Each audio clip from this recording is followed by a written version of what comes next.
أعلنت الحكومة المغربية عن تراجع وشيك في أسعار المحروقات واستعادة السوق الوطني للمحروقات عافيته.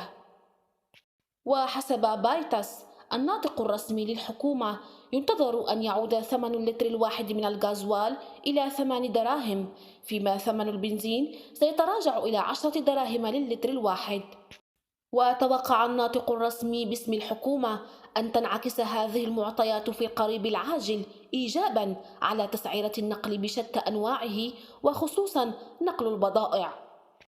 من جهة أخرى، يرى خبراء في الاقتصاد الوطني أن تراجع أسعار السلع والمواد الغذائية والخضروات والفواكه بات وشيكا جدا لتعود مجددا إلى أثمنتها الطبيعية، بحيث يتوقع أن ثمن البطاطس والطماطم سيصبح ثمنها في حدود 4 دراهم للكيلوغرام كأقصى حد، وثمن البصل 5 دراهم.